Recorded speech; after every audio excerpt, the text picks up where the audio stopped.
All right. Welcome back to Caffeinated Comic. Nope, that's not what it is. Okay.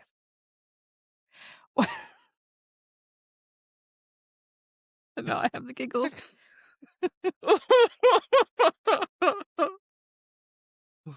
Okay. Just 45 seconds of us wheezing.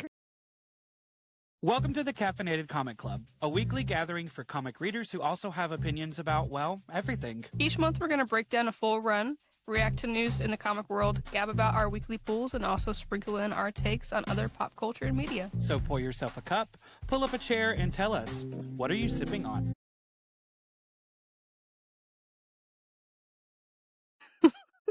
Welcome back to the Caffeinated Comics Club. Gare, what are you sipping on? Okay, so today we're bringing her back. Diet Coke. She's soccer ball Diet Coke. I don't know why, but she is soccer ball. I felt like I couldn't do coffee this week. I just felt it when I woke up. I was like, no coffee today. I'll die. But I also got Gator Light, an electrolyte drink, because I Okay. did have 4.5 alcoholic beverages last night, and I just need to be hydrated. So, what are you drinking today, Marsh? First off, I had Gator Light on Saturday morning, so I feel you on that. Mm-hmm. But I have a Coke Zero Cherry, and then I have a Alani Cherry Bomb. I'm a Okay. cherry girly. I like cherry flavored drinks. You are feeling very cherry today. Is the Coke Zero Cherry good? Because I Mhm. saw it last night at the gas station, and then I said, Garen, who are you? Don't do this. I like flavors in my Coke. So Mm-hmm. if I can get like a Diet Coke with something in it or like a Coke Zero or Pepsi, I'll go with the flavor over the regular. Unless it's Pepsi Zero. Pepsi Zero is the only thing that I love by itself. Okay. Okay. I really have only ever liked like Diet Coke with lime in it. I've never enjoyed the That's vanilla. I valid. tried that like Christmas cream one and I really Yeah. intensely regretted it. Like it was so gaggy to me. So I respect the hustle of the flavors in the Coke. I've just had bad experiences. I might have lied. That's bad. That The Cherry that Coke is Zero? Oh, I love this in real time, you that realizing. was not good. Do you need to go get another drink? It doesn't taste like anything, Gare. It tastes like Aspartame. yeah. Oh, Well, that's so rough. I didn't drink soda for 7 years. I Okay. drank just specific water, and then I came back to drinking sodas, and certain ones taste flat, right? So, like, Sprite tastes flat, regular Diet Coke tastes flat, regular Coke products really in general taste flat to me, except for Coke Zero, but apparently the Coke Zero Cherry just tastes like artificial sweetener, and not it doesn't even taste like a Coke. That's sad. So but it's a good thing that I have a Mr. Pibb, so I'm just gonna crack that open real fast. I love that you just had that on lock ready to go, just in case. I'm a I'm a drink goblin, okay? I have 4 different drinks on my desk right now. I have 3. I do also have this giant thing of water, so That's good. we'll be spreading the love around today. So this week, Gotham Central is a very different vibe than it has been, and I'm excited to dive into it. But before we do, what are your pulls for the week? I'm excited. I have some well, I was gonna say I have some number ones. I have 1 new number 1, but, starting off with DC, I have Absolute Wonder Woman number 17. Excited to see some more of, Zatanna. Excited to see more of her. And then I have The Peril of the Brutal Dark and Ezra Kane Mystery number 1, which is another DC Vertigo book by Chris Condon. Very excited about that. And then with Image, I have Assorted Crisis Events number 8, the second printing, Escape number 6, which is one of my favorite books on the stands right now. If you're not reading Escape, you need to find some way to read it because it's so, so good. And then I have Skinbreaker number 6 by Kirkman and David Finch. And then rounding it out with Marvel, I have Iron Man number 2, Rogue number 2, and The Ultimates number 21. What about you, Gare? What's on your pull list this week? The way that I always forget Skinbreaker exists, but it is in fact on my pull list. So I will be getting that. I'm pretty sure that is my only indie of the week. You said that, and I was like, that's one more book. I'm excited to read it eventually. I enjoyed the first 2 issues. I'm just really behind on everything that's not X-Men, essentially. But this is mostly a Marvel That's week for fair. me. I don't think I have any DC at all. None of the books coming out this week are anything that I've pulled. So excited about that because that'll help a little bit with just like how much I spend at the LCS, and maybe I can get some some back issues because of that. I am gonna pick up Iron Man #2 because you convinced me to read Iron Man #1 last month, and I really, really enjoyed it. I've got Rogue #2 coming out. Very excited about that. I already wish that this wasn't a mini, but I mean, she's the leader of Uncanny right now, so it's fine. I'm just being greedy. I think I'm gonna pick up Sorcerer Supreme #3, even though I don't have Sorcerer Supreme 1 and 2, and I haven't read them. But Wiccan is gonna be a part of that journey, I think, on issue 5, so I've gotta get caught up. I'm gonna get Psylocke Ninja #2, Inglorious X-Force #2, which I really enjoyed. That was actually my favorite new X-Men title of last month, other than Cyclops, but, like, main title line or whatever, Inglorious X-Force was so fun. Wiccan Witches Road #3, very excited. One of my favorite books coming out right now. Oh, that's it. That was the last one, Wiccan. It's a very Wiccan year, and I'm very, very stoked about it. I'm manifesting that Wiccan is going to be in Marvel Rivals next season because they're teasing that it's very magical and very gay. Listen, if he comes, I won't play anyone else. I will only play Wiccan from here on out. I'll have to change my Rivals username again, probably to something like gay and magical, but yeah, so it's gonna be a big Wiccan year. I'm manifesting it. Manifesting. Did you see the one shot, I think, with Wiccan in it here in Mhm. like the summertime? Yeah, Queen in Black, Wiccan and Hulkling. I'm very excited. The art is gorgeous. Russell Dauterman did the cover of it, and I'm like, well, I'm just gonna have a whole wall of Wiccan at some probably during Pride Month. I like have all these Pride covers of a bunch of different couples, but at this point, you know what? I have so many Wiccan issues that maybe it'll just be Wiccan. Who knows? Who Very knows? cool. But yeah, I'm excited about the polls this week. I love a Marvel heavy week. I love Marvel so much. I'm enjoying DC. Do not get me wrong, but I always get really excited when I have a lot of Marvel books because I'm just like I'm enjoying what's cooking right now and the characters that I love. So Same. Same, same, trying to same. trying to think if there's anything else we need to touch on before we get into the recap of all of these issues. It's only 9 issues, but it felt like 25. Do you know what I mean? So many Honestly, stories. some of them dragged. Some of them dragged for me. I was like, are we done? Are we close? I'm tired. This is making me sleepy." And I haven't had that problem. I haven't had that problem with this yet. And I was like, "I'm kind of sleepy." It's like reading Claremont's X-Men sometimes. Think it's because we only got one like full 4-issue arc in this. The rest were just like little cases that were important, That's fair. but like you could tell reading that they weren't going to be deeply thought out like some like the Joker one that we read, you know? So I Yeah.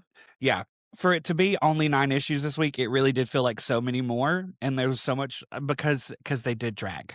They did drag. It took me 3 days to read all 9 issues, which is crazy for me because I'm like a speed demon reader. So, I just had to keep taking breaks because it kept lulling me. I finished them last night, and I think I went to bed at, like, 9:30 last night, I'm pretty sure, and it was, like, after I finished those, because like, I was reading in here in my room, or in the game room, and I was like, "I'm gonna go lay down, like, this is making me sleepy, I'm gonna go read in bed," and I went and read in bed, and Chris was watching a movie, and then all of a sudden, I was like, "'Kay, I'm done. I finished it. Okay, good night." It's like, "You're going to bed?" I was like, "Yes, I You am." deserved some sleep. You deserve some sleep. Our nights could not have been more different. Like, you texted me this morning, you were like, "I've been up since 4:30," and I was like, "That's literally when I went to sleep." Like, I went to bed, like, around 4:30. That's crazy to me. Listen, if I didn't wanna be up at 4:30, okay? Let's just say Reed Mhm. decided to wake up and decided, "Hey, I'm awake, I want something to eat," and then I was, like, awake. So I was like, "Cool, I'll make coffee," and so I've just been awake since 4:30. Are you gonna nap today? Are you gonna treat yourself with a nap? I don't think so, I don't that could be dangerous, because then I might not sleep, and I Yeah, need sleep. true. Naps at our age are very dangerous. I do bring up 2 things. I wanna bring up that that they're bringing Absolute Catwoman to DC, which I think is gonna be really, Yes! really cool. A 6-issue limited Then series. yes, and then Absolute Green Arrow. I'm intrigued by it, but I've Mhm. seen a bigger Green Arrow creator state that it's kind of like a rehash maybe of, like, the show, just like in a different way, and I'm like, "I kind of agree with this." I'm like so, like, I'm less excited about it. I'm excited that it's more Green Arrow content because I love Green Arrow, but, like, I'd rather have Chris Condon's Green Arrow, just saying. It was really good. It was so good. And lastly, if you want to read Gotham Central, there is a DC compact for that. For $10, you can get issues 1 through 10. Oh, I didn't realize it was only the first 10 issues in that. Do you I think they'll say do that compacts of the whole book? You know what? I don't know. Yeah, it is only I was making sure. It is only 1 through 10. I don't know. I think they're only doing it to get, like, people to get into, like, the smaller like, into, like, smaller arcs of DC stuff, Mhm. or, like, shorter stories just to kinda get people into it, right? Because $10 for 10 comics is really, really cheap. Yeah, and then you can buy the So omnibus after for 45. Like, for it is 45 and then you can the cheapest omnibus. you know, that and the Grant Morrison Batman, those are the cheaper those are, like, the cheapest omnibuses I see all the time. Yeah, and it's always in stock, the Grant Morrison Batman. Like, they made so many of those. I wanna know why it's so cheap. Is it cheap because it's not good? Is it cheap because there's so many of them? Yeah, I I don't think know. you and I have talked about this before. Listen, Grant Morrison is extremely hit or miss for me, so it could be really That's bad. Like, valid. it could be magnificently bad. I love their new X-Men run, but it's not my favorite. Speaking of new X-Men and their new X-Men run, actually, another thing that you guys should know is that next month, during March, when we close Gotham Central and put her behind us, we are going to start reading the full run of Extreme X-Men by Chris Claremont and Salvador Larroca in honor of my birthday month. So it's 47 issues. If you want to read along with us, so you can come and listen and chat with us about it, that'd be lovely.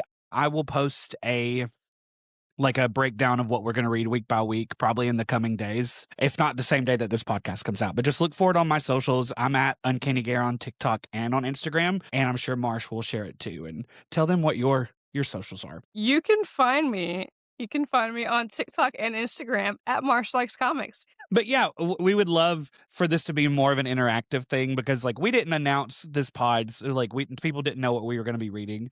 So a lot of you are hearing the story for the first time. But if you want to read along with us for Extreme X-Men, that way you can get our takes and comment your takes on our post or whatever. We would love that type of interaction. That would be a lot of fun for us. But I guess it's time to get into these 9 issues of Gotham Central.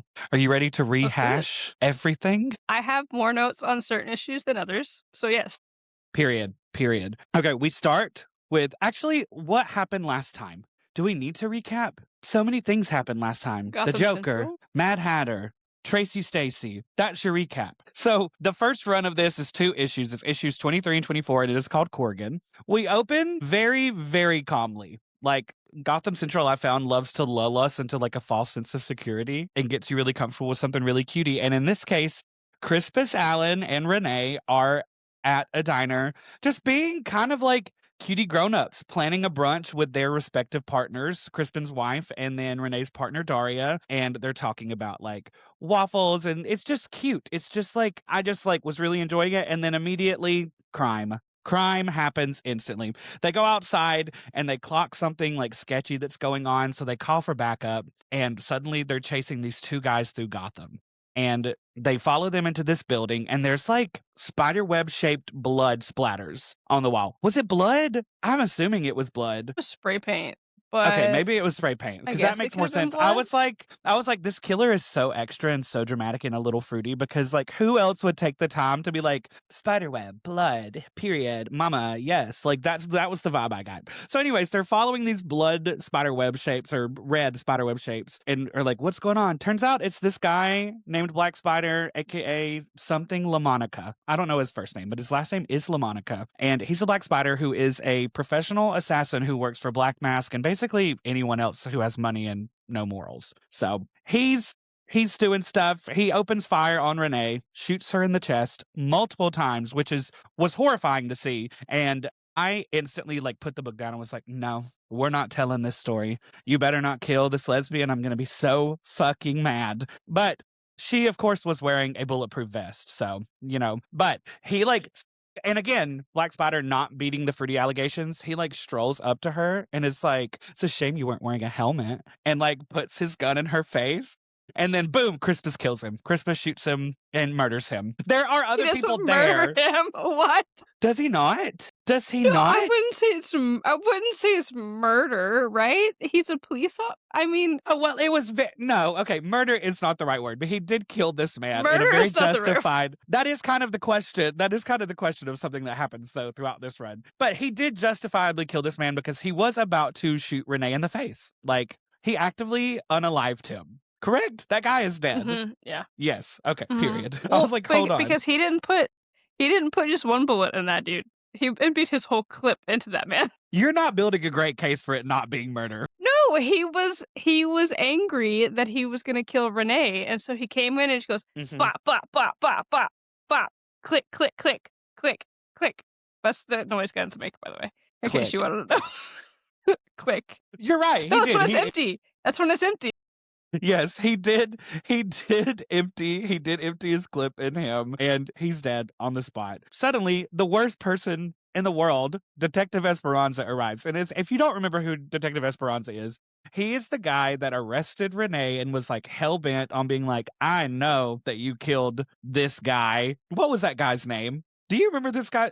Jimmy Lipari? Jimmy Lipari, yes. That guy. So he led the crusade against Renee, and he was wrong. Obviously, we remember that. He was wrong. Was it him or was it his partner that was also in the wrong? I think he I was think just they were following his wrong. partner's lead. I mean, yes. I think they were both in the wrong, but I think he might have been, like, following his partner's lead, and his partner was, like, the one that was, like, the bad one, So maybe? I haven't said this yet on this episode, but all of these men look the same to me. So I thought that he was the main bad one. You know what I mean? The other guy so, like, has, like, Mhm. little goatee, and then his partner who's now, I think, in prison? I think he's in prison. Oh, It's because been, he like, was 2 the weeks one since we that read like that book. helped Two Face kidnap Renee from the Yes. bus. Yes, Yes. yes, I remember Yes. now. Yes. Okay, well, Esperanza was a part of that little gang who was trying to get Renee. So, anyways, he shows up and immediately Crispus is put under review. He takes his gun. He's like, we have to do this because, like, when a cop shoots somebody, they have to be investigated. Like, it's just standard procedure. And so he takes his gun. Renee ends up hospitalized. She has two cracked ribs. So now we go into a scene where they kind of try to immediately humanize Esperanza and be like, we know that he did this bad thing a couple issues ago, but we're gonna make y'all like him a little bit. So Daria, Renee's partner, shows up at the hospital and they will not let her in because she is her girlfriend and not like blood relative. And they, in 2004, they could not get married. So they were just partners. Esperanza shows up during this exchange and is like, I remember you, and sneaks her in to see Renee. And I thought that was really sweet. Esperanza like does a sweet thing and gets Daria in to see Renee. And I was just like, what the fuck is going on? This man sucks. Because again, remember, I was operating under the fact that he was the main bad guy. So a lot of my notes now, we're just gonna have to improv on the fly because I legitimately thought this man was the bad guy from a few issues ago. But what did you think about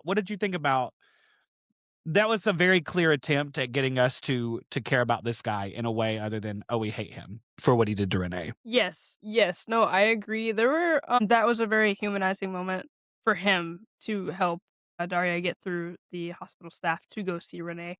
And I do think that there are other little moments like that throughout throughout the two issues, the rest of this issue and the next issue that kind of humanize him a little bit more as well to kind of make him more likable for me. Because usually I don't like the IAB agents. Mhm. For people who watch Law& and Order SVU, you know that Tucker is an IAB agent, and he used to have a hard-on for Stabler and Benson, and so much so that he was, like, on their ass all the time, uh, and he was, like, a corrupt dude. But anyway, back to Gotham Central. Yeah, I liked Esperanza more in this issue than Yeah. the last couple that we met him in. Yeah, I did too.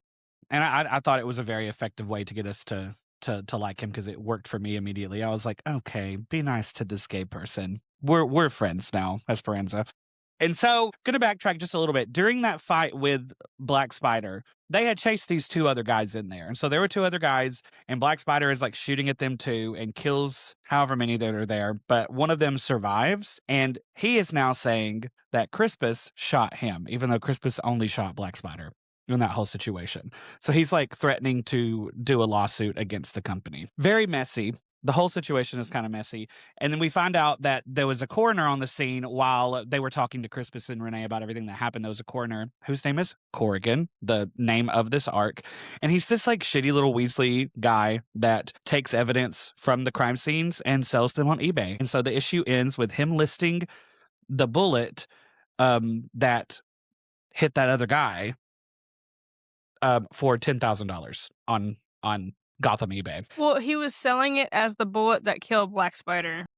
Yes, yes, that is true. He was selling it as the bullet that killed Black Spider, but it was actually we find out the bullet that, like, can clear Crispus in this whole thing. And so that's what the rest of this arc is about, is finding the one piece of evidence to clear Crispus. So we start this next issue at the brunch, the cutie brunch, because again, they want us to feel comfortable. So we see Crispus and his wife, and Renee and Daria, and then Crispus's kids, and they're all having their like little dinner together. The Crispus's wife tells them that they did tell the kids about the lawsuit because it was breaking news, and yeah, they needed to know that their dad killed somebody, but they explained it to them as like he was saving his partner's life. So the older one was understanding it, but the younger one is having a rough time with it. So Crispus is just like not doing well, and Renee and Crispus go have like a private, frustrated talk about how fucked they are basically in this situation. Corrigan was the lead tech. That bullet could clear Crispus. There's no proof. It's just, funny how that all works all the time in situations like this. So real quick, I just want to bring it. You brought up Corrigan one more time, and I just want to say that Corrigan was brought up in some previous issues, like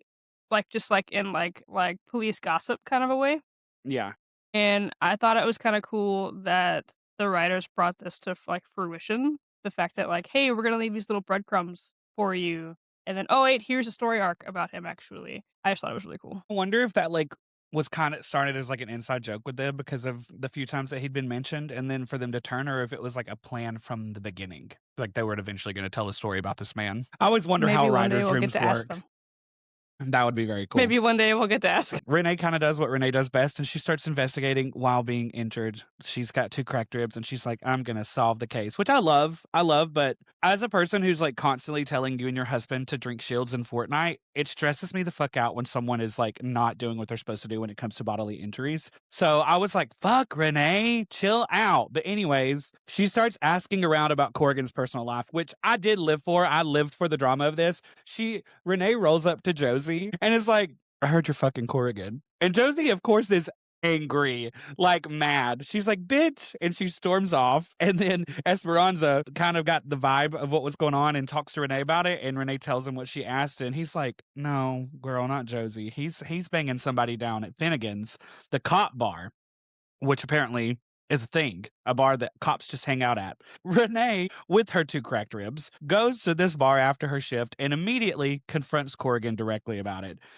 And he's just as awful as you think he would be. Like, he's gross. Immediately started, like, hitting her with, like, slurs, and I was like, "Okay, kill him. Where's Christmas when we need him to murder someone else?" You know? He just is, like, doing a bunch of, like, machismo, like, bullshit nonsense, and he's like, "Do you wanna take this outside?" And I love that Renee is just like, "Say less," and they go out back to do, like, a cop fight club. Like, they're in the middle of a circle of cops. The cops are all around them, and Renee proceeds to beat the absolute shit out of this man. Like, in the alleyway, and Corrigan, like, the whole time is just running his mouth. Renee wins, and she stands over him, and while he's on the ground still bitching, and she's like, "Are you gonna keep complaining, or should I keep going? Because I've got all night." And I was like, "She is a star. She is everything." I lived for that. I was like, I wish you could have seen me. I was, like, celebrating. It was iconic. It was great. How did you feel reading that moment? Like, were you also cheering? Yeah, 100%. Just because like I figured that's how it was gonna go down, right? I figured Renee was gonna beat the shit out of him, but it was also just really cool that he was still talking shit and she wasn't really saying anything. She was just beating the shit out of him. Apparently, I like the word shit, but just beating him to hell and high water, and it was kind of cool and kind of badass. And as a woman, I was like, "Get him, girl! Get Mhm. It him! was also Drag him!" drag him. It was very satisfying for me too as a queer person because like they were just like hate how much they use slurs against her, especially in this run. And I have a whole thing about that I'm gonna talk about later because it bothered me a good bit during these 9 issues because like I'll get into it. It was a lot. It It was was a a lot this lot. time. It was a lot. It was a lot. But yeah, so she pulls herself together and Esperanza shows up because of course he followed her. He told her where to go and then he followed her there. And he's like, "Did Corrigan give up the info?" And he did. So he did sell that bullet for $10,000 to this old lady in the suburbs named Jennifer Gordon Hewitt. And Esperanza's like, "I'll take you over there. I'll take over from here." And Renee's like, "No, no, this is my case." So they go together. The next day, they go visit Jennifer's house, which was, like, really cool. as a reader, but in reality, very gross, very icky, very creepy. Her house Very is gross, very yeah, gross. her house is full of supervillain memorabilia, but it's all, like, from, like, just disgusting, disgusting moments, like, very unethical, very Gotham. I wrote that, I was like, "This is extremely Gotham." Like, it's just Gotham. Like, that's anytime something makes me, like, wanna die, that's what I have to tell myself to get over it. So, they tell her what they're after, and she's like, "I'm not I know. I spent real money on this. Why in the world would I sell the bullet that killed him?" And so then Renee is like, "Well, I can offer a trade. I can give you this bullet, the final bullet shot by the Black Spider from my bulletproof vest." And that old lady's like, "Sold. Deal, period." And they swap bullets. And like that was just a really easy way to wrap up this very short arc because the next scene is them outside of her house and Esperanza is like basically admits that he had a case that he'd been building against Corrigan that is kind of null and void now because of the way that they got the information from him, and he gave up that case because he felt like he owed Renee a favor for how she was treated during that arc with Two Face. And while Because he did. yeah, and while I found that to be very sweet, I have to ask why. Like reading what we've read after that, why was this arc necessary? What growth came from this arc other than we got to see somebody being nice to Renee for once? I say that it showed Renee's violent side a little bit more. Like, we've seen it before a little bit, right? But the fact that the way she kind of went and fought Corrigan outside of the bar and kind of came home to Daria, and Daria kind of woke up, saw her washing off her hands. It was like, "Hey, are you okay?" And she's like, "Yeah, it's fine. Go back to sleep." And she's like, "You got in a fight?" Daria was just kinda like, "I think you like the violence," and I think that's a little bit of foreshadowing as to maybe something that might be coming later, just because, again, we saw her violent side in this issue, and I wonder if maybe we'll see more of her violent side in the future. Okay, yeah. That's kind of what I was hoping that it would be. Because it hasn't paid off yet. I'll go ahead and say that in the issues that we read, it hasn't paid off yet. We only have 9 issues left to Mm-mm. finish the whole run. So maybe they're building to something with Renee. All of these issues today are pretty Renee heavy. At the beginning, first 21 issues, we jumped around a couple of times and didn't see her very much, but she's very present in these 9 issues. And I've really enjoyed that because that's all I've said throughout the whole thing is like I want more Renee. But yeah, I just wondered. I think because of how this wrapped up so easily and cleanly, I was just kind of like left a little unsatisfied, and I was like, why did we do this? You know? So maybe you're right. Maybe that's because they're building to something just to give us a little bit more layers of Renee and how she does enjoy the violence of it all. Yeah, like I said earlier, I think it's like a little bit maybe of like a breadcrumb that they're kinda leaving, like, "Hey, this is" like, Renee puts on this front, maybe it is her, I'm not saying it's not, but she actually has more of a violent side than we think that she does. So, yeah, that's what I took from these 2 issues. So we immediately go into issue number 25, which is a one shot, and it is technically a part of a crossover called War Games. We did not read that. So I'm just going to quickly give you some shorthand as to what happens in War Games, what it is. I mean, when I tell you shorthand, be prepared. It's very short. So War Games starts because Batman fired Stephanie Brown as Robin. She's pissed. She tries to prove herself and accidentally kicks off a full blown gang war where eventually Black Mask takes over the Gotham underworld and the GCPD turns on all vigilantes and is like, kill them on sight. Stephanie Brown does die at the end of War Games. Spoiler alert, but don't panic because DC realized that was a terrible mistake and retconned it and brought her back. So, all of that to say, what did this do to the cops? So, 28 plus cops died in War Games, and everyone's kind of pissed, grieving, and picking sides. And so that's we bounce around from many different characters. There's no through line like beginning, middle, and end of this issue. It's mostly just little vignettes showing how people are feeling about it. Half the precinct is like Batman is a menace, actually. The commissioner fully commits to that energy and orders a work crew to take down the bat signal. Just this commissioner, I can't remember what his last name is. He's very dramatic. I love him. I don't love him like I would love I to don't hang out with him or remember. I think he's a good guy. I love him because he's so drama. Like every time it shows him, he's just pure It's drama. Like, so yeah, he has the bat signal taken down and it shatters into a million pieces on the roof. We see Renee spiraling because she became a cop because of the bat signal. It like represented like that someone was watching, someone was cared, and it made her want to be a cop. Meanwhile, Tracy Stacy is on the roof after the signal is destroyed, picking up a piece of glass that has like you can see Batman's like the bat symbol's head in it, and she picks it up.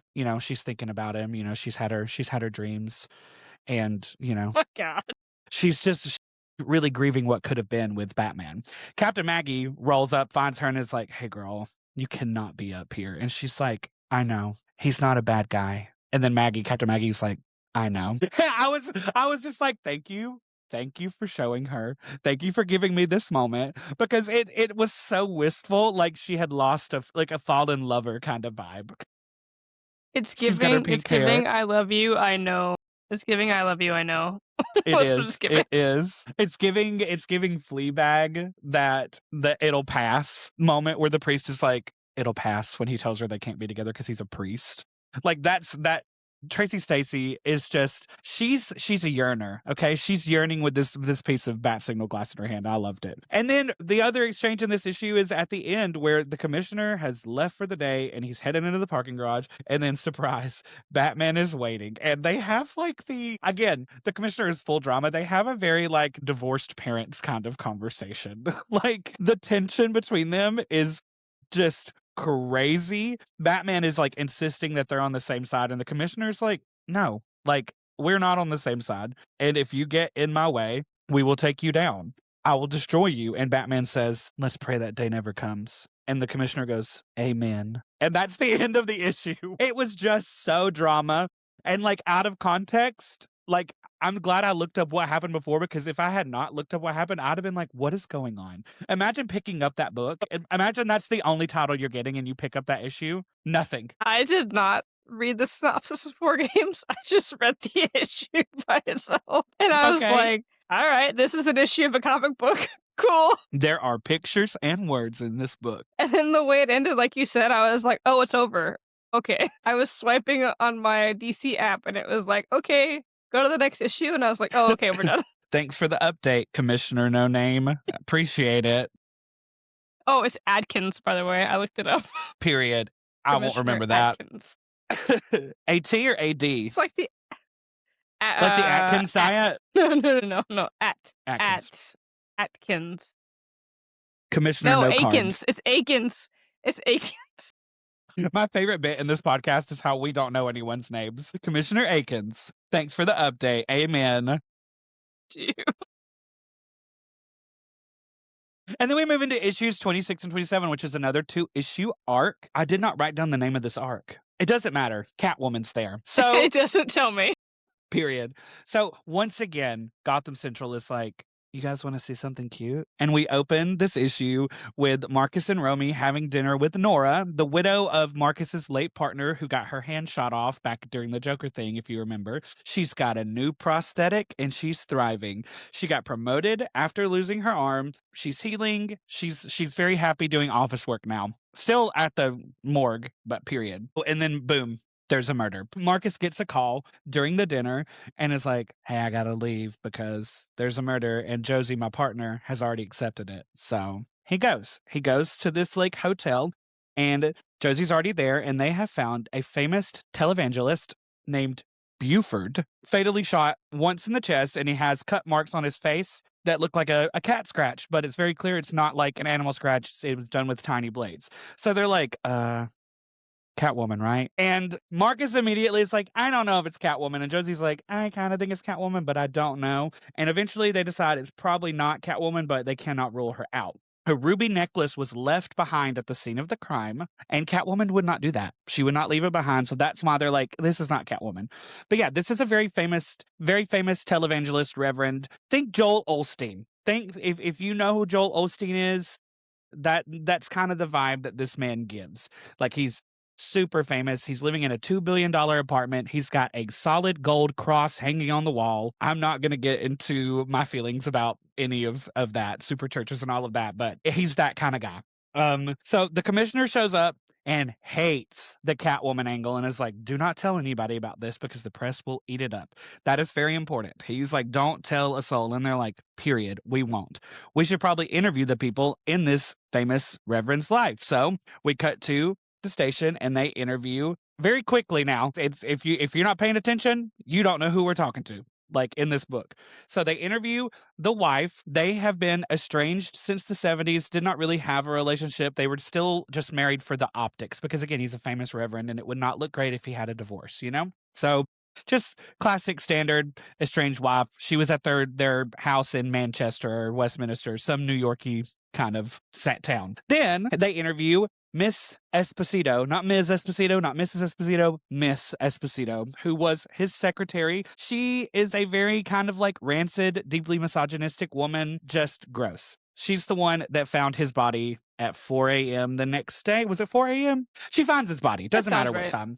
That She sounds finds right. his body. And then they interview his personal assistant because this man had a secretary and a personal assistant. The secretary handled like the business paperwork stuff, and then the personal assistant handled like getting meetings and stuff like that together. His name is Graham McMillan, and he claims that he was just a friend that helped him. So there's nothing solid. They don't have a lot of like things to go on with this. And then Romy shows up and is like, was y'all's Vic a famous reverend? And they're like, yeah, how did you know? And she holds up a newspaper and it says, famous reverend murdered, Catwoman suspected. So they're pissed and they're like, what the fuck? Somebody leaked this. So they go over to the reporter that we knew back from the Joker arc, the reporter that helped them. Do you remember what that reporter did? What did he help them with? Because I always get the reporter and then Molina, the lady hanging upside down, crossed. He basically followed Montoya and Crispin around town when they were interviewing the guy that sold the Joker the guns. Yes. Yes, Okay. yes, So yes, yes. they roll up on him because he's the one that wrote this article about Catwoman. And they're like, what the fuck, bro? And he's like, you didn't scratch my back last Christmas during the Joker mess. So why would I scratch yours? In reality, his book didn't sell as well as the lady that was hanging upside down did. And he's pissed about it. So he did not give them a call to warn them. And that's really what they're pissed about. Go But ahead. how is that their fault? Exactly. How is that their fault? Journalism, you know, journalism. So yeah, Anyway, basically they roll up and he's just like, sorry, not sorry. So they leave. And then we see Josie visiting her father's grave and she's like, I've got a confession. And she talks about how she's actually a superpowered cop. She can see the history of items, like evidence in murders. The items like tell her psychically where they came from. And so that's why she's such a good cop and that's why she's moved up so quickly. She's like really she's young. I don't know if anyone remembers, but when she was introduced, they're like, she's fresh off the boat, young little kid, like not little kid, but like she's a younger cop. And they like hinted that Crispin was not going to take her seriously because she replaced Renee before she moved on to Marcus. And so yeah, mhm. she's like talking to her dead dad about being a psychic and how she's like afraid that if anyone finds out that it's going to be a big thing about the GCPD having a superpowered cop, and she's afraid that Marcus is going to find out and she's going to lose her job. And then suddenly Catwoman jumps over the top of his tombstone and is like, hey, because of course she does. I love her. And she's like, yo, I did not kill Buford. It was not me. I did not kill Buford, but I need you to clear my name. And since I know your secret, you're going to clear my name. Otherwise, everyone's going to know that there's a superpowered cop freak working on the force. And so Catwoman is now blackmailing Josie into clearing her name from this. That's how that issue ends. Yeah, yeah. And I How did was you feel like, about the reveal of her powers? a little disappointed, I'm not going to lie. My thing about this book is I love that everyone's just a normal person, That's fair. being heroes in their own way with their minds, you know? That's Now, fair. that being said, I do love a little power. And it's psychic. It's not like she's not like out here invulnerable beating up victims. Like she just can like know things about teapots and shit. So it's like it's not that big of a deal. But I will say I was just like, okay, okay. How did you feel about it?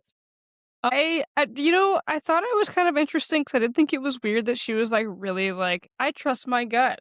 And I feel like Catwoman isn't the problem. And I was like, that's a weird thing to say. So, like, to give it some sort of like context on how she knew that information, that was kind of nice. But I'm also on the fence with you where I don't like the fact that she has some sort of power, and that I liked Gotham Central because it was, like, supposed to be street level cops, normal people doing their normal job, and now we kinda brought, like, a supernatural aspect to it. Yeah, that's kind of I just it's fine. I think it's an interesting power to, like, know that something Mhm. doesn't belong. I think that's one of the strangest ones I've ever heard of, but Yeah, and I think that's why I'm okay with it because it's used in very specific ways. Like, I'm sure that it's gonna come back and be, like, really important at the end of this run. But yeah, I was just like, "Man, I just kinda like that they were smart," you know? So, mhm, it yeah. is what it is. So yeah, that issue ends with us finding that out and Catwoman threatening Josie aggressively. Well, the next issue starts and suddenly Catwoman's not really aggressive anymore. They're just kinda having a chill conversation in the cemetery, and Catwoman gives Josie a lead. She has hired a private investigator named Slam Casey who's been analyzing a hard drive that Catwoman stole from the penthouse safe. So basically, what happened, Josie goes and talks to Slam Casey, and, they have a conversation. And basically, what we gather from the whole thing is that the Reverend was about to make this big, like, money making land deal that was going to dehouse a lot of people. And Catwoman was like, I cannot stand for that. You're not going to come into this area and make a bunch of homeless people and just ruin people's lives so that the rich can get richer because she's Catwoman. So she rolls up to his penthouse apartment, threatens him, and breaks into his safe and steals this hard drive. She threatens him, she cuts his face, she leaves. He is not murdered until an hour later. That's kind of the timeline that we're working with. So, Slam Casey has decrypted this hard drive, and it is full of like very spicy BDSM, the Reverend getting spanked, like lots of 50 Shades of Grey type stuff with the Joel Olstein of Gotham. So it's like, When you when you said Joel Osteen and I knew where this book was going, I was like, "Oh, that's an image I didn't need in my life." But anyway, go ahead. That's an image that you're probably like, his face is probably something you've seen so many times, like, from, like, where you grew up in your life, right? I'm assuming? Yeah, Mhm, yep, period. yep. And I've seen it a lot because I was raised Southern Baptist. So, like, I know televangelism pretty freaking well. So, the story was like the story tickled me in a way that I just love this little arc so much. So yeah, the Reverend is freaking out because of his kinks being potentially released to the public, and an hour later he is murdered. Well, because of this information, and because it is 2004, this is the only 2000 it being 2004 is the only reason that this makes any sense. Because he just casually realizes they never got the Reverend's cell phone. Today in 2026, the first thing that the cops are probably going to get is the iPhone. Back then, they were like, "Oh my god, his phone! He might have called somebody. Let's get the." And I was like, "We're at the end of the arc, and you just remembered this man had a cell phone. It was 2004." So yeah, they see that he called someone in that hour, and then he was dead. Josie goes back to the reporter that we talked to earlier in the issue and is like, "Hey, I've got the scoop of a lifetime for you, but I need information. I don't want you to tell me your source because I know that goes against your journalistic integrity. But if your source was a woman, type on your keyboard. If the source was a man, get a coffee." And he stands up and he goes and gets a coffee. And so Renee now knows that the killer is Graham McMillan, the Reverend's personal assistant and best friend. So they track Graham down, and surprise, surprise, he's at Gotham's BDSM club. And they try to get in, and the bouncers are like, "No, this is a private place, and unless you have a warrant, you're not coming in." Well, Catwoman's already inside the BDSM club, and she scares Graham so much that he runs out of the door and is like, "I did it! It was me!" Like he folds immediately. So this is another arc that wraps up very quickly and neatly. Graham runs out, confesses what had happened was Graham loved Buford. They were truly best friends, and they were also very into BDSM together. They had filmed things, and when Buford found out that Catwoman had this information, he panicked and pulled a gun and was going to kill both of them. And there was a struggle, and Graham ended up killing Buford in self defense. Case closed. That is the end of that case. At the very end of the issue, Catwoman visits Josie at home. And it was actually like a really beautiful, soft moment because she's like, "I'm going to keep your secret, but I really recommend you telling someone because living with something like that is going to eat you alive. And so Catwoman leaves, and Josie picks up the phone and calls Marcus and asks him to go to breakfast with her because she has something she wants to talk to him about. And I thought that was beautiful. Like, I thought it was a beautiful way to end this story. And I'm very excited to see how Marcus operates with Josie now, knowing that she has a little baby teapot history knowing superpower, you know? I do hope that we get to see that conversation Agreed. between her and Marcus. I hope it's not glossed over. Yeah, I fear it's gonna be glossed over, and here's why, because It I was probably so will be. Yeah. disappointed. I was so disappointed when we went to the next arc because that wasn't brought up, and then something in this next arc, someone says something about it's been a year and a half, and that person was referencing something that we read 2 weeks ago. Like, it seems like this arc is moving Mm, in real time. So, like, when they said that, I was like, "Oh my god." Like, all of this stuff, like, Marcus's partner was murdered by Mr. Freeze a year and a half before the issue that we're on. And that's wild. So I'm really hoping that we don't get dropped in to Marcus just already being comfy and casual with the superpowers. I hope maybe we get a flashback and see him finding out about Josie's powers. just I think it would be interesting just to see right. Hang on. Backtrack. I agree with you. I do think that I do want to see Marcus react to her telling him just for another reason because we know how he feels about Batman. Batman doesn't have superpowers, but he's still like a vigilante. And I mean, we kind of lump all the people that have powers as a vigilante together. So like you have powers, you're on the police force, you're kind of a vigilante, but like you're doing it in like a legal way. I don't know. I think it would just be an interesting conversation to see Marcus have with someone who has superpowers. Yeah, I agree. Because, like, he is kind of resentful when it comes to Batman and when it comes to powers. So I would like to see Mhm. if this changes his mind or if it's like there's a tension. Like, I'm sure that we're probably going to get into it soon when we start the last 9 issues, but I will be disappointed if it's glossed over, like you said. Yeah, yeah. But I mean, like you said, we only have 9 issues left, so probably in all seriousness will get glossed over, Yeah, and I which is will sad. say that before we start going over these last 4 issues of the week, I am starting to feel steam running out.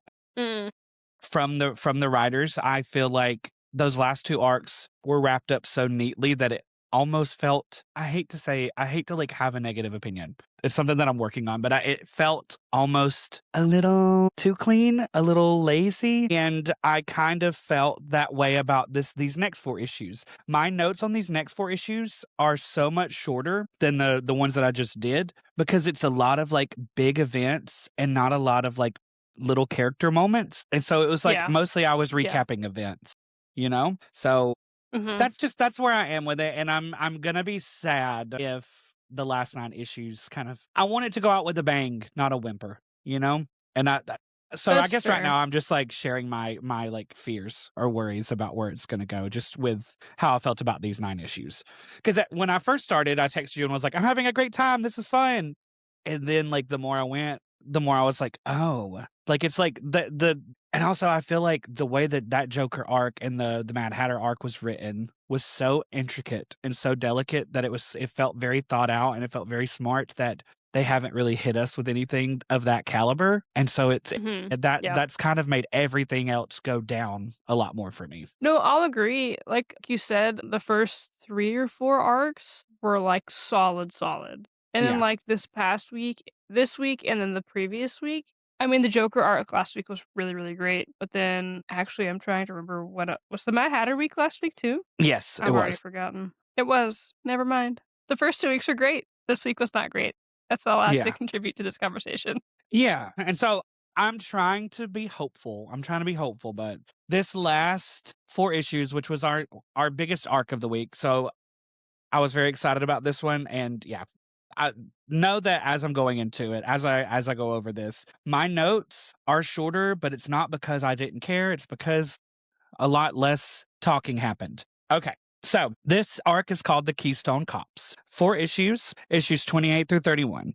We start with a group of kids fighting in the street. One of the kids pulls a knife and starts chasing one. The one that's being chased has a little sister. He's like, run to Montoya's and get help. the grocery store of the neighborhood. That yes, and yes, it is Renee's dad who owns the grocery store. So she tells them there's cops conveniently in this grocery store at the moment, and the cops chase after them in the direction that the little girl tells them, and he follows them into this basement that has mysterious glowing green goo on the ground. The kid with the knife is stuck in the goo, and the one that was being chased is like up on a table. They're not mad anymore. They're just scared to death because of whatever this goo is on the ground. So one of the cops runs in. His name is Officer Kelly. Have we seen him before? No, no. Okay.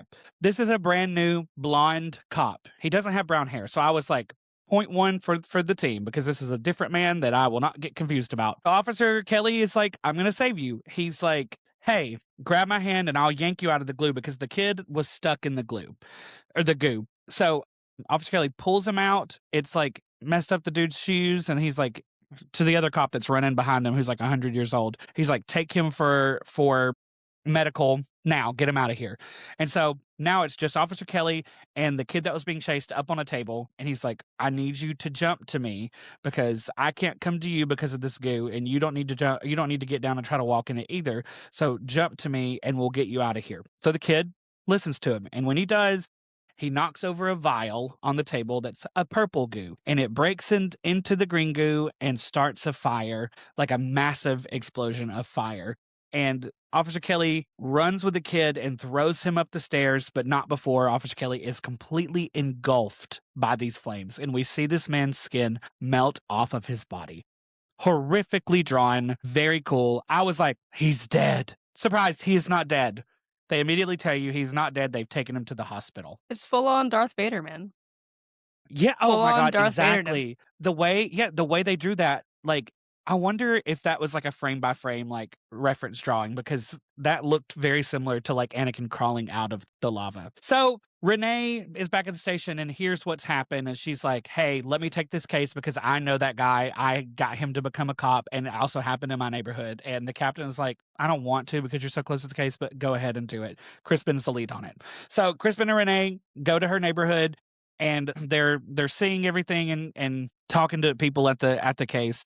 And she tells one of the cops under her to go interview everyone, including her dad. And he's like, it's your dad. Why would you not do it? And she was like, because he hates my ass. We haven't talked in a year and a half. So you go talk to him because that son of a bitch won't talk to me, is what she says about her dad. And so they go interview her dad, and Renee and Crispin go to investigate the basement where the fire happened, and they're told that by the kid that was down there. They interview him first, actually. Sorry, they interview the kid that was down there that didn't have to go to the hospital. His name is Miguel, and he tells them that the flame burned the guy, but they had no heat. They were heatless flames, and they were like purple flames too, right? Yes. Yes. Yeah.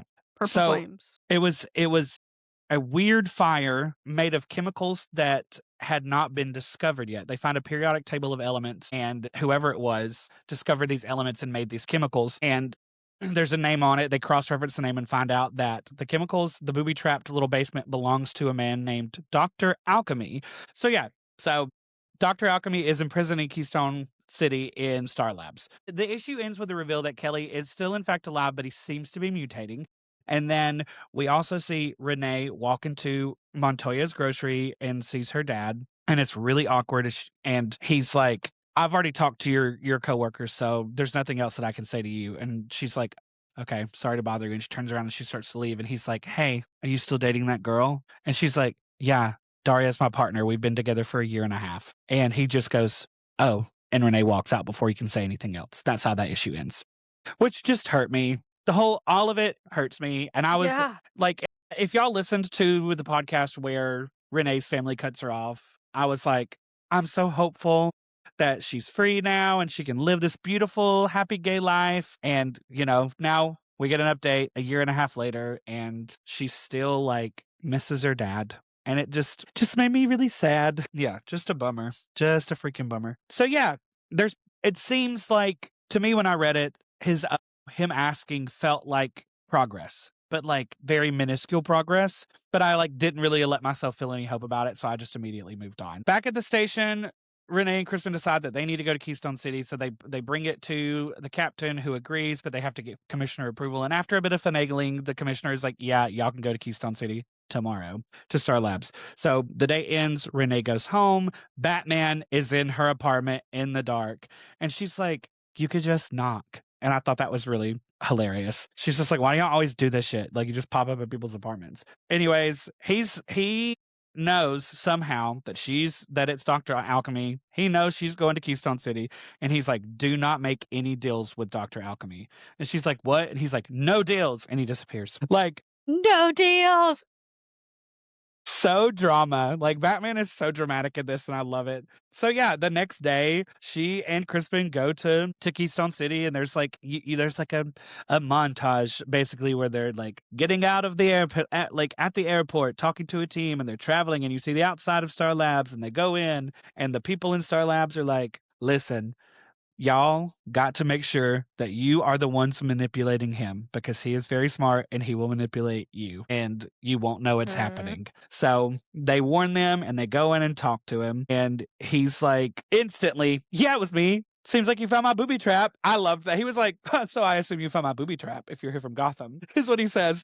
And they're like, "Yeah." And he's like, "So is he still mutating? Is the experiment still going?" Like, he's very excited that it happens. And they're like, "Can you cure him?" And he's like, "You know what? I might give you some information. I might help you if you ask nicely." Like, this man who's literally in prison is like, "If you ask me nicely, I might tell you something." And the issue ends there. And so, listen, I just need you to see. So my notes for this one are this long. That issue that I just recapped, the notes are this long. And it's because this issue was so few dialogue bubbles and so many just like visuals. And that's fine. That's chill. But that's an example of like why I feel like it's slowing down. I don't know if the writers were writing other things or what. Like, this just felt like a period. Look at that. I love that. This makes me feel better because I was just like, That's my note crazy, crazy. for the Yeah, rest so of. yeah, Listen, listen. We hit those last 4 issues. I was like, I need this to be over. and That's that's the where I thing was. is that it wasn't good enough. We're only halfway through this arc now. I just finished the second issue, just in case you needed a reminder. But this was not engaging. It wasn't dynamic. It was kind of boring. Like, and it was like, for it to be a Renee Montoya story, the only things that matter are the interactions with her dad. To me, I don't give a shit about the Officer Kelly of it all because of the way they've written it. You know what? I agree, actually. I felt more invested in when, Renee's dad showed up, the couple times Hmm. that he showed up, than I was in the actual story that was going on. And then I've also wondered maybe if it's because it isn't related to the Batman Rogue Gallery, right? So, like, the best stories we've gotten so far are the Joker story, the Mad Hatter, Hmm. the Two-Face story, and then now that we're, like, I don't wanna say scraping the bottom of the barrel, but we've hit the major players for his rogue gallery. Yeah. So, I mean, except for, like, the Riddler and Penguin. I'm sure I'm missing a million, and I'm sure someone will let me know about it. But, yeah, I don't know, I just wonder if it's because we're running out of rogues, so it makes it less interesting maybe for people like us who don't read DC stuff, or maybe it's just not interesting. Yeah, I I'm gonna haven't go looked down up that. I'm gonna go the down that one. reviews. I haven't looked up the reviews on Comic Geeks for this arc. But I wonder Mm. what the star ratings are. Anyways, okay. Back into issue 30. Sorry for the bitching. There's gonna be bitching. Back into issue 30. Dr. Almy reveals the truth that Kelly is in fact mutating and only he can fix it. But he's like, "You gotta take me back to Gotham. I can't do it unless I see him in person." And so they have a little kiki with the Stars Lab people, and they're like, "He could be telling the truth, he could be lying, we don't know." And so they have to call the commissioner, and the commissioner it's like, "Yeah, okay, I'll start the paperwork to see if we can bring him here and switch jurisdictions for this guy or whatever." And they do. They bring him to Gotham, and the doctors have been using steroids, and Kelly's like kind of getting better. They moved him out of the ICU into another room, which I thought was fucking insane because he's literally has no skin on his body, but whatever. That's not like completely burned. So they move him in. His girlfriend has been there taking care of him with his dad, and they've been getting him steroids and he's doing better. And so when Renee and Crispin and Dr. Alchemy and the other people that are with them show up, Alchemy is like talking to the nurses and they tell him that he's doing better. They gave him steroids, and Alchemy's like, he's gonna die now because you gave him steroids. He's gonna die. It felt very much like the very first episode of House, where they were given steroids and it was making the tapeworm like not Mm. hurt the girl that much, but once the steroids started to like go away, the tapeworms were like, "We're gonna kill you now, bitch." And that's kind of the vibe of what's happening here. I'm sorry, that's a very deep cut for anyone who's ever watched House. Marsh is a big House fan. I've seen one episode, and it was that episode. But that's what's going on. They've found a temporary solution that's actually hurting him more, and because they did this, Kelly does in fact flatline immediately at that moment, and Alchemy goes full supervillain and is like, "Surprise! Actually, I have the Philosopher's Stone, the Sorcerer's Stone," which was a crazy reveal. That was actually crazy, though. I was like, "Wait, what is happening?" I was Yeah, so I was confused like, as to what was going on. I fully paused. I was like, "What?" And maybe it's like because I haven't read The Flash, or like maybe I don't know who Doctor Alchemy is, but he was just like, "I'm here to help. Surprise!" And then like he immediately destroys the floor beneath Renee and everybody and sends them down and starts to bust into Kelly's room. Kelly did flatline, but then immediately came back to life and is just full blown Frankenstein monster kind of crazy and accidentally kills his girlfriend who's been there grieving him and helping him. It was a very sad moment, but only if you read the issues. Like he was just kind of sad the whole time, and then he woke up and killed her, and she's dead. And Alchemy busts a hole in the wall and is like, "Get out there and finish the experiment." We don't know what the experiment is. Like to me, I did not get much out of this. I was like, "What do you mean? You haven't really told us what the experiment is." And he sends Kelly out into the rain, and Batman shows up and is like, "Absolutely not," and starts to fight Kelly. Kelly gets away. That's the end of the issue. So, I think and spoilers for the last issue, I think the best part of this whole thing is that we don't ever actually figure out what the experiment is. It's just No, the experiment. I'm yeah, like, "What?"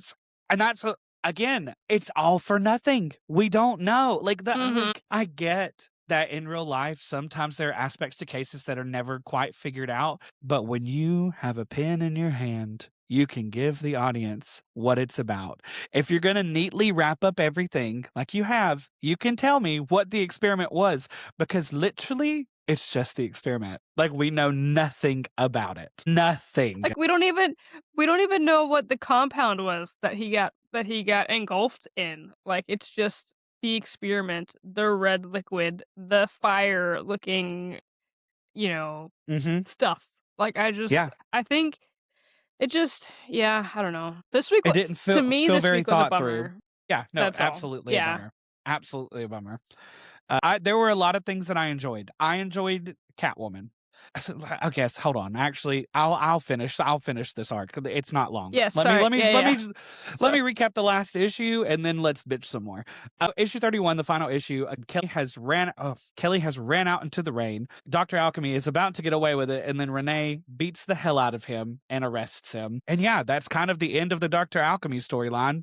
Legitimately, he like shows up with his Philosopher's Stone, busts Kelly out, and then they arrest Dr. Alchemy. Like that's the end of the Dr. Alchemy of it all. Well, so, they kind of wrap everything up. Renee goes home and Daria tells her that, "Oh, by the way, your dad stopped by. He misses you and he wants you back in his life." I was glad for that. I wish we could have seen Daria and her dad interact, but it was very much just like, "I'm here to tell Did we you." not?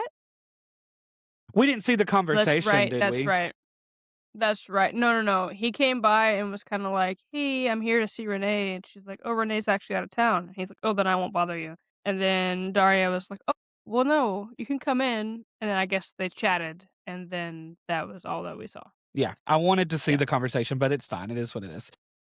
I mean, I So, will say it's a big step for him, right? To at least show yes. up to her apartment and, like, try to have dialogue with her, and then end up having dialogue with her partner instead. I thought that Mhm. was pretty significant for him, just because That of was how his we first know time he meeting her. yeah. That was And a you're plus right, for like, me. how we know how they've felt. Yeah, we just said it a little bit ago. The Renee and her dad storyline is the only thing that matters in this 4-issue arc overall, and we'll do a little bit more of that. Renee finds that out, and then we see Renee's dad going to his store, and there's like a panel where Officer Kelly's big, giant, scary, naked, burned body is like hanging out in the alleyway, going like full zombie, making noises, looking at Montoya's grocery for whatever reason. And yeah, so they do realize, like, through some like medical miracle, there's a panel where they're like, by the way, we can't actually cure Kelly, but only if we find him within 12 hours. And I was like, yo, who talks like this? We have 12 hours. How do you know? How did you get the science that exact that you know you have 12 hours to find him? And so, yeah, they don't. They don't find him within 12 hours.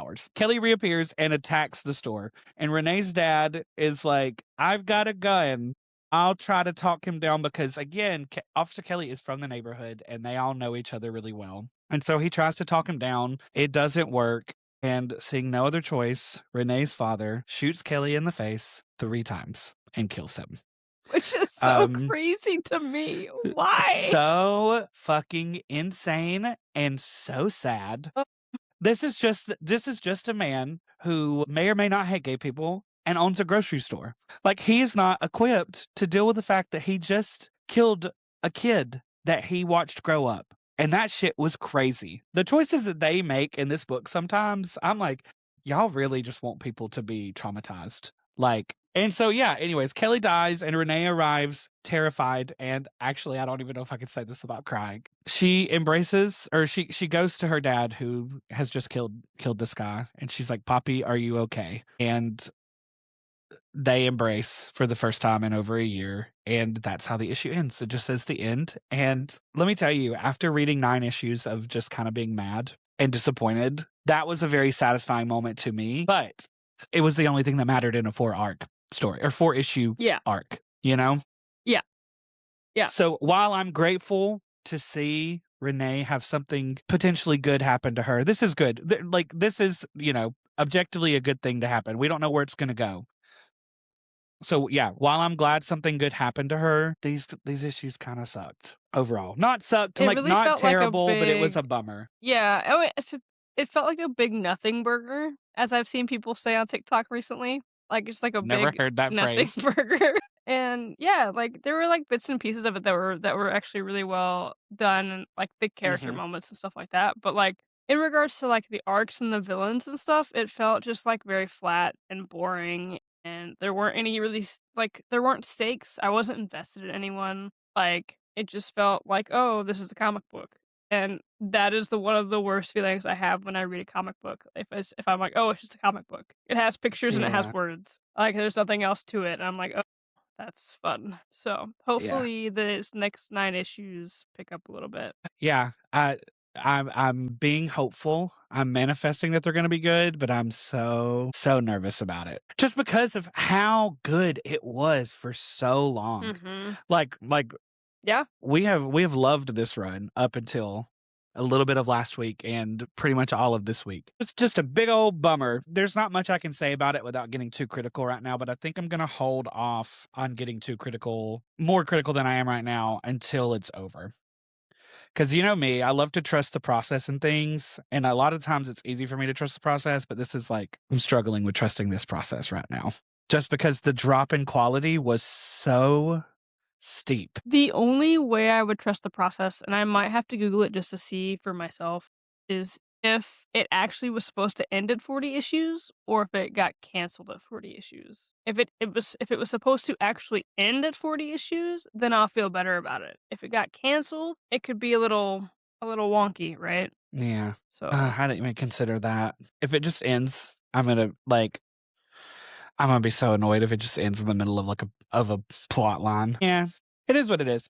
Again, I'm excited to finish it up. I'm excited to move on to something new. I'm very excited to dive into Extreme X-Men with you. I like wacky, weird, wonderful Claremont at his 2001 finest. Like, it's just, like, most of the X-Men that you have read has been in Claremont's era, and so I'm excited to see, because it's so fresh in your mind. I'm excited to see how you feel about this run, because this run's a really polarizing run. It's a pretty controversial run. A lot of people really, really don't like it. is it okay? My question in regards to this run that we're going to read next month is it still as wordy as like 70s and Yeah, 80s Claremont? absolutely. Is it? Okay. For the most part, yeah. Well, There's that's why Claremont has people don't really big like it, right? ideas. Probably. That's Oh, why people don't like period. it. It has words. Clock it, Sorry, clock cut it, that. clock it, Cut that. clock it. No, no. And I'm gonna make a stand. I'm gonna make a stand. People don't like to read. That's That's my fair. stand. No, I like People don't like to I read. there's a literary crisis for a reason. Yeah, there is. There really is. But yeah, it is very wordy. It is very, very wordy. And there's a lot of like really big conceptual ideas that pay off in big ways in some certain aspects and don't pay off at all in others. There's a lot of like there were a lot of political things that were happening at Marvel offices at the time, like why the main run split off into two runs again, New X-Men and Extreme X-Men, and Okay. kind of like a power struggle between Grant Morrison and Chris Claremont on like what characters they each wanted to use and things, and it's just a very interesting time. And I reread the entire Grant Morrison New X-Men run last year and loved it, but I'm excited to read this run because I've never read this run in like completion before. I've read a lot of this run, but never the full thing, especially Okay. not in order. Like I've read a lot throughout the years because again, it's the first comic book I ever read. So I'm excited to like revisit it and see the whole thing and see like where I think it stands up against New X-Men because like people have very big opinions about which one is better. Mhm. And yeah, so I'm excited to Okay. get into it. It's going to be a lot of fun. I'm excited just so I have an excuse to read my physical copies of the omnibuses that I bought. Yes. And like and these suckers are so pretty and so big and there's two of these. It's Mhm. 47 issues of the main run and then I think two minis that we're going to read, two mini runs. So I think overall it's going to be like 50 something issues. Okay. Maybe That's not 57. terrible. No, not terrible at all. There is also Claremont and LaRocca did come back and do another run in 2021 that's 5 issues long that's like goes back to that timeline and tells another story and we can read it if we want to but that's we'll play it by ear and see how we're feeling. March is a slightly longer month than February, so It but I will definitely is. yeah, yeah. And again, I will be posting like the breakdown of what we're gonna read week by week on social. So if you do want to join us, you can. But speaking of physical issues and physical copies, you want to recap Mhm. one of the books that you read for me this week that I'm not reading? So what I want to talk about today is actually not something that I physically read, but I did get it from the library through Hoopla. I've kind of talked about it with you earlier this week and stuff. And I made a video about it on TikTok. But Beneath the Trees Where Nobody Sees is actually one of the best comic books I think I've ever read.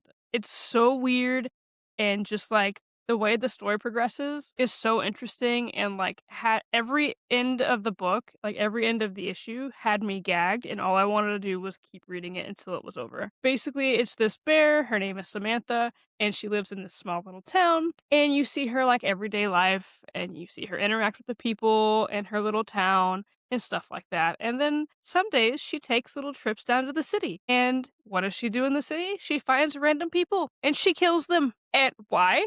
Because she's a sociopath. But it's still really cool. So it's like Dexter meets Zootopia, but really the crux of the whole story is that her biggest rule is that she cannot kill in her small town, which is why she goes to the city because in the small town she could get caught. In the city you kind of get enveloped and you just kind of get lost in the shuffle of things. And the whole like I said, crux of the story is that during a parade in their small town, a murder happens. And so then all of a sudden she's like, someone's killing in my town. I have to figure out who it is. And so like then you just kind of follow that throughout the 6 issue mini run. And it was so good. Everyone needs to read it. Gary, you need to read it. It's just really, really good.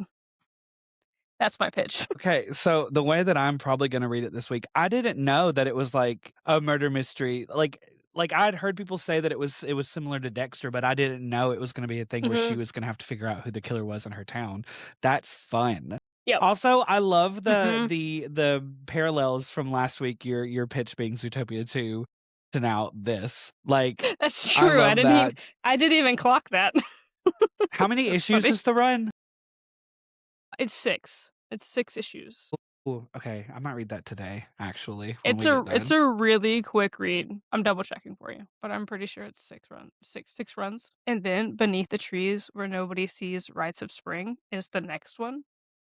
And let me tell ya, it gets way crazier. Anyway, it's Have really you good. fully read that one yet?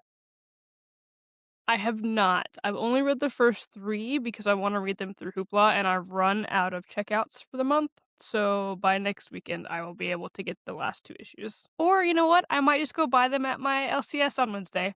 Who knows? Not me. Oh, yeah, 'cause you Not did me. say that, like, the covers are, like, really cool. Didn't you say they do, like, covers that look like old children's books? Yeah, hang on. I'll just show you real quick. Okay, I'm excited. So they have, like, movie poster ones, like the American Psycho one. My They god. have those, and then so that's for issue number 1. I didn't like and then this is issue number 2. So they have it's like I can't think of what this movie is called. Oh, that's gonna drive me crazy because I know it, but I can't the words are escaping me. It's Woody Harrelson, right? It is Woody Harrelson. So this is one of them, one of the children book ones. It's a little corduroy, and then this one is the Psycho poster, which is pretty Yeah, cool. that is incredible. Is that a And duck lady? then yeah, yeah, it was a duck lady. So cute. What's the And next one? then Is you that have Paddington. yeah, okay, I was about to That's say, is it Paddington. Paddington? Okay, And period. then Yeah. and then you have Harold. So they're all really cute, and Chris told me they were kinda creepy, and I was like, "I need them." So yeah, Kinda I'm feel just like gonna I show need all the of them. horror movie poster ones. That's so That's cute. fair. Some of them I don't care for, or else I would've gotten them too, like, I don't know what that's from, so, like, for me, that's I know what it is, but I don't know. I'm losing words. I have so many, like, horror movies in my brain. and that's Chucky, I think, right? That looks like Yes, it Chucky. is. It is. That's gorge. This is the last issue, Dr. Seuss. so That's gorge. anyway, those are really cute, and those are what I want. I want the kids' ones, but yeah. They're really fun and really cute. They're not cute. They're not cute. Let me rephrase. They're really fun and enjoyable. But she's cute. She's a cute little bear. She's a cute little bear who's a sociopath, but it's fine. I know a few bears that are sociopaths, so I get it. My recap for the week is I'm gonna pick up with Uncanny X-Men again. The last time we talked about it was number Yes. 23, and Gambit was, about to eat a cat. Yeah, yeah. Um, so we open exactly where we left off. Gambit is feral, starving for this cat. Elsa Bloodstone and her little gang of people pop up. And this time I actually, like, remembered their names because last time I was like, Swamp Thing, that's a DC character. And I was like, Swamp Thing is there. No. So it's Elsa Bloodstone, flanked by Morbius, Werewolf by Night, Frankenstein's Monster, Amphibian, and the Living Mummy. Just a casual monster squad. In February, Okay. I live for it. I love Halloween in February. It's great. It's a great time. So, anyways, Morbius has Jubilee under full vampiric thrall and is actively threatening to drain her. And also, Rogue is realizing that all of them, something is going on. They're all feeling off. Like Nightcrawler is terrified that Frankenstein's monster is there. Wolverine is like on the verge, freaking out of going full wolf. And he's like, I'm going to kill this fucking werewolf if it looks at me one more time. Like literally says, What the heck? Gambit's scared to death, and Rogue's feeling a lot of fear too, and is also like flashing back to when she was a kid. So like, there's a lot like there's like a spell or something, and Gambit's like, I thought you guys were supposed to be good guys, aren't you guys monster cops? And Elsa Bloodstone goes, Yeah, well, management has changed, and I was like, okay. Corporate restructuring in the monster universe. Cutie. I love it. That's So Elsa crazy. yes. So Elsa does some type of spell or something. There's like a big lightning strike, and suddenly they're all teleported. This whole time they've been outside of their house in New Orleans, where they're like are raising the New Mutants, and they're living with this family. Just for anyone that doesn't know. So, anyways, Elsa teleports them to an abandoned amusement park. So, like they can have like an ethical monster fight, which is crazy. Werewolf by Night immediately bites Logan, like immediately. And so you're like, Wolverine is fucked. Like you see him go down. We then cut to, and this is how it's written, the top floor of the tallest building in New Orleans, where we meet a woman who at first I thought was Agatha Harkness because she's got brown hair, she's got a white streak, and she's wearing like this like see-through purple thing.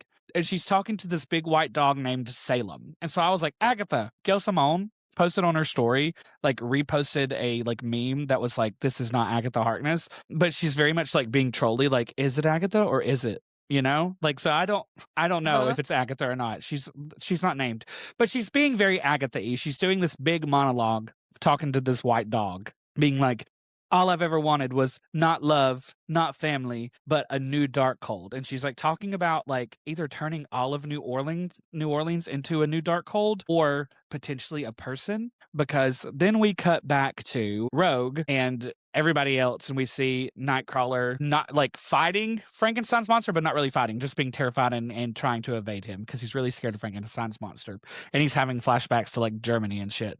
And then we see Gambit fighting the amphibian swampy like creature, and we see Wolverine actually fighting Werewolf by Night, kind of holding his own, and you feel better about it. And Rogue's up against the living mummy. She immediately bodies the living mummy. Rogue and Elsa kind of have a fight and a conversation, and Rogue slams her to the ground and then grabs Elsa's gun, and she's holding it to Elsa's head.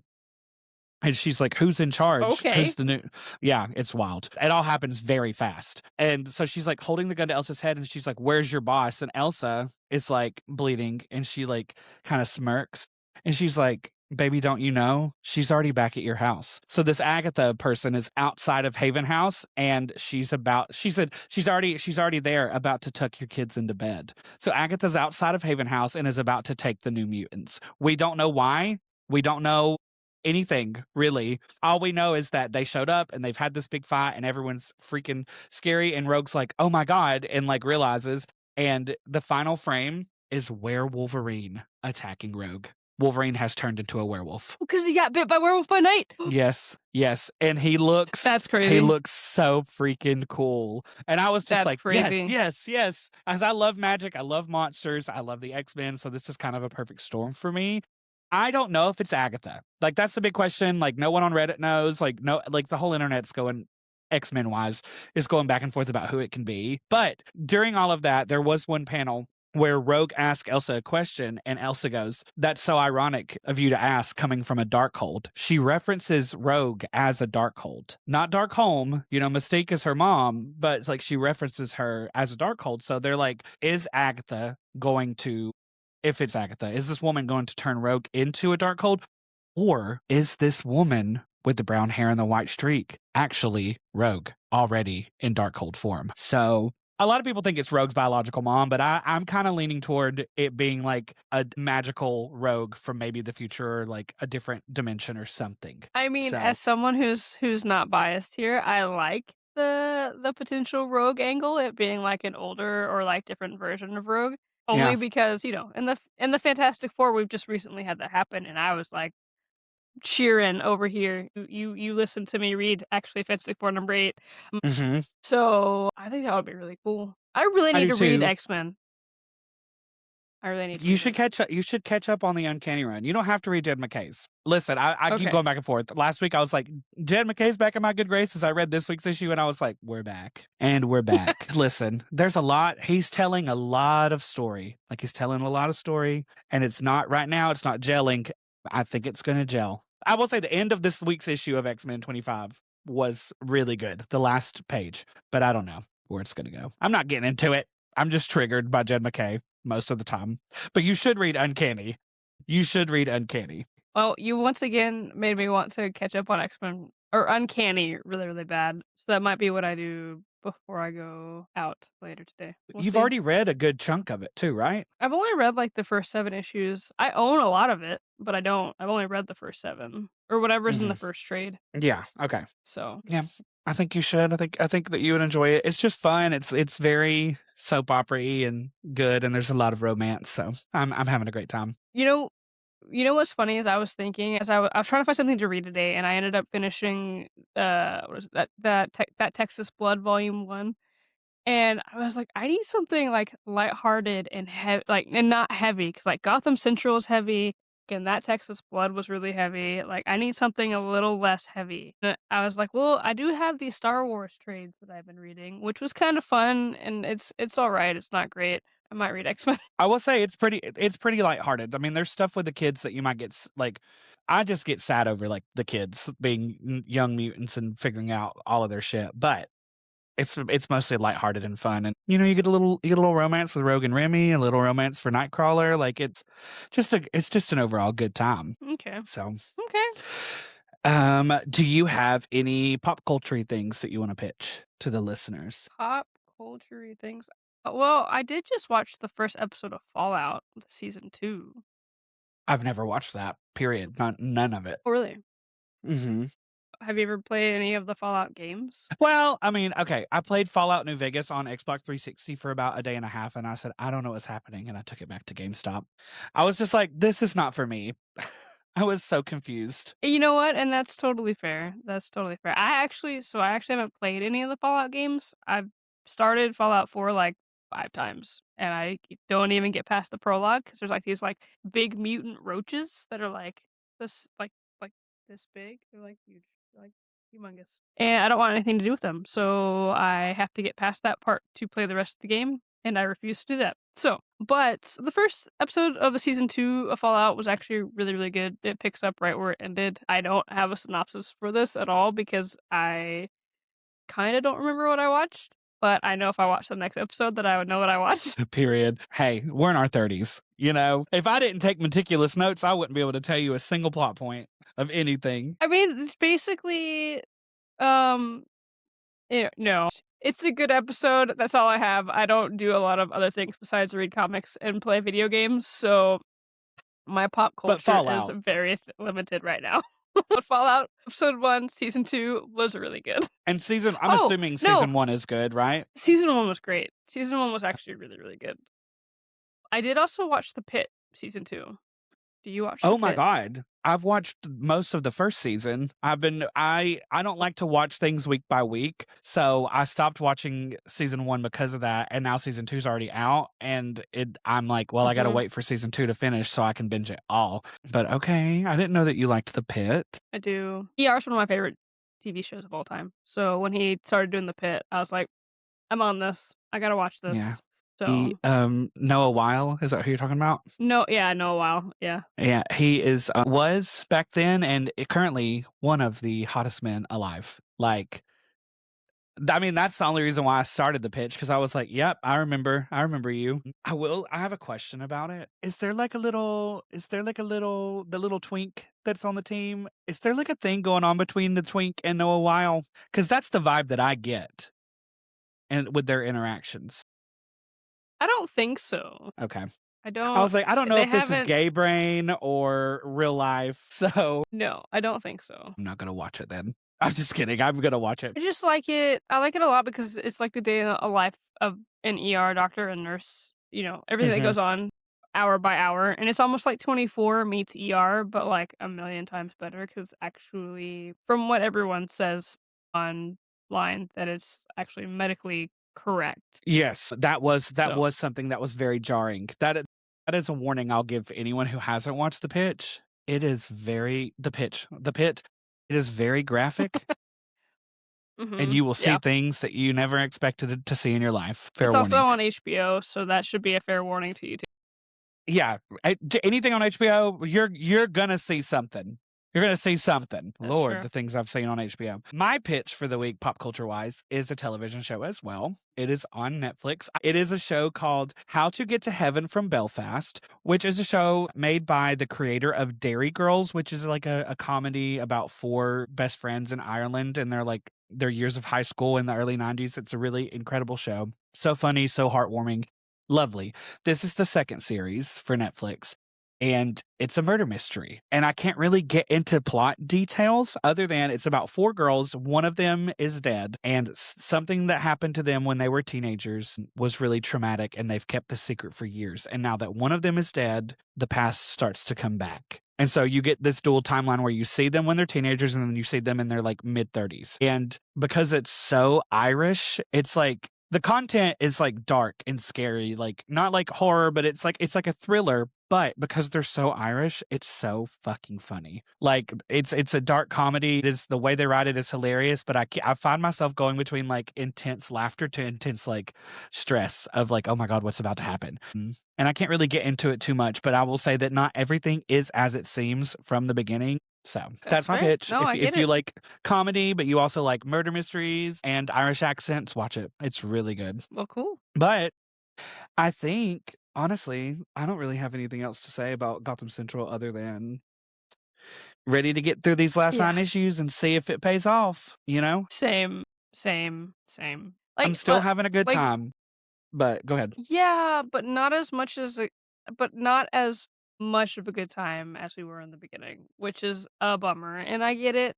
We're probably gonna run into that a lot, especially if we're reading like I'm probably gonna run into that problem when we read Extreme X-Men. I'm sure not all of Mhm. it is super great. So it's just something that we're gonna have to get through. Absolutely, absolutely. There's probably gonna be moments where you're gonna be like, "Garen, why the fuck did you pick this?" And I'm just gonna be like, "'Cause it's X-Men," you know? Um, but Which is yeah, totally fine. hey, we're gonna read some really great stuff on this pod. We're gonna read some really mid stuff on this pod. Some really hold on. Let me channel the kids. Some really buns stuff on this pod. But we're gonna do it together. And I'm having a good time knowing that we're gonna get to talk about it and bitch about it. So it's not ruined the book for me, but I will say my before we go, my number scale of the week, it has dropped down from 8 out of 10 to a 6 out of 10. Oh, mine didn't. A full Okay, 2-point drop. that's a lot of drop. I know, I was I gonna know. I was gonna give it a 7. I think I'm gonna stick with my 7. I'm I gonna stick support with my you. 7 because it's still so, like, the way that I think about it is, like, the first issue to the end of the Mad Hatter stuff is about a little over half of the run, and Mhm. that was great, and then I gonna yeah, so yeah, I don't know. I just most of it's great, and the last 9 issues that we just read have been not great, Yeah, so hopefully like, it stays at a 7. the reason why I dropped 2 though is because 9 issues is almost 300 pages of not great. And so, while the first half God. was great, I'm dropping it down, and I'm Eh, hopefully these last 9 will move it back up to an 8 or maybe higher, or at least a 7. I don't know, but right now it's at a 6 because these issues were just other than Renee and her dad, not it for me. Also, we didn't touch on, I think it was the driver, the second arc where there was, like, an artist change. It wasn't Michael Lark, and I was looking at the art and I was like, "This looks weird." I was like, "Who It drew this?" Incredibly weird, incredibly jarring, and, I said it last week, art changes throws me off. I will say I would have been thrown off anyway because the writing was so mid on this, but that art, I was like, "I just gotta let it go. I gotta move on," because it was weird. They looked so weird. They really did though, because like I said, I was looking at it and I was like, "Who did this?" Although I'm looking at it and apparently it was Michael Lark, which doesn't make any sense whatsoever. Hold on. Hold on. Nuh-uh. Nuh-uh. Ain't It no says it way. is. Oh, no. I'm sorry. It was the Catwoman arc that Jason Sean Alexander was the artist for those 2 issues. Period, period. Oh, no, Okay, and then the artist changed for the last 4. Sorry. Okay, the which last I 4 didn't even wasn't Michael notice. Lark. No, I thought it was Who was it? Stefano Guaniano. Yeah, okay. Well, his style wasn't as jarring as the Catwoman arc was. That was It was not. jarring. They were like all very sharp. Like anyway. Yes, agreed. And I meant to bring it up earlier, but as we were, like, closing up, I was like, "Oh, wait, I wanna bring this up." So, yeah. Yeah. Well, here's to next week being a better week, and yeah, same time next week. Same sa fuck. I knew it was coming and I was ready, and then I couldn't get it out. Okay, go. Same time next week. Same bat time, same bat channel. Bye. Bye. Oh, it cracks me up so bad every time.